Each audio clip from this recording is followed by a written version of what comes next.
வணக்கம். சுப்பிரமணியம் யோகாமணி சேனலுக்கு உங்களை அன்புடன் வரவேற்கிறேன். இன்றைக்கி நம்ம சமையல் குறிப்பில் நம்ம பார்க்க போகிறது தக்காளி கூட்டு எப்படி செய்கிறதுன்னு பார்க்கலாம் வாங்க. அனைவருக்கும் அன்பு வணக்கம். திருமதி சுப்பிரமணியம். இன்றைக்கி மத்தியானம் லஞ்சில் ஒரு சுவையான தொடுக்கறி வெஞ்சனம். அதுக்கு என்ன எடுத்து வச்சுருக்கிறேன்னா பாசிப்பருப்பு 1/4 கப், தக்காளி ரொம்ப பழுக்காதது கொஞ்சம் காய் வெட்டாக இருக்கிறது ஒரு 3 தக்காளி, இதை பொடியாக நறுக்கிக்கலாம்.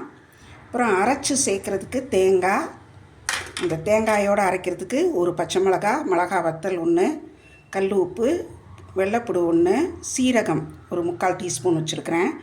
இதை அரைச்சிட்டு வந்துடலாம். ஒரு 1 பாட் குக்கிங்காக தான் பண்ணுறோம். அடுப்பில் ஒரு பேன் வச்சு கொஞ்சோண்டு எண்ணெய் ஊற்றிருக்கேன். அது காஞ்சிருச்சு. அதில் கடுகு உளுந்தம்பருப்பு போட்டு வெடிக்க விடுறேன்.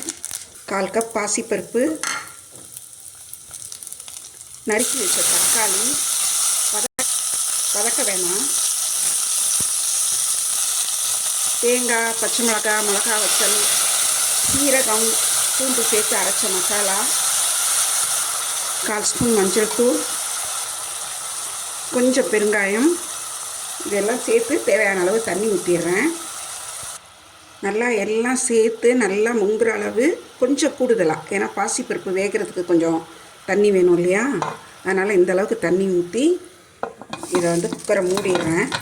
மூடி வெயிட் போட்டு வேணுங்கிற அளவு சவுண்டு வர விடலாம்.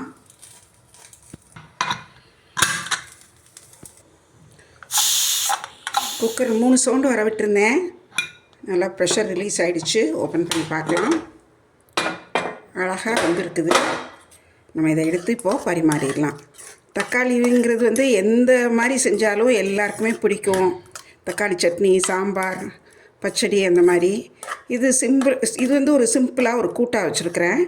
நல்லா இருக்குது. நல்லா அந்த பாசிப்பருப்பும் இந்த அரைச்ச மசாலாவும் சேர்ந்து இந்த வாசனையே ரொம்ப நல்லா இருக்குது. மைல்டாக இருக்குது. ஸோ சாம்பார் சாதம், ரசம் சாதம் எல்லாத்துக்குமே நல்லா மேட்ச் ஆகும்.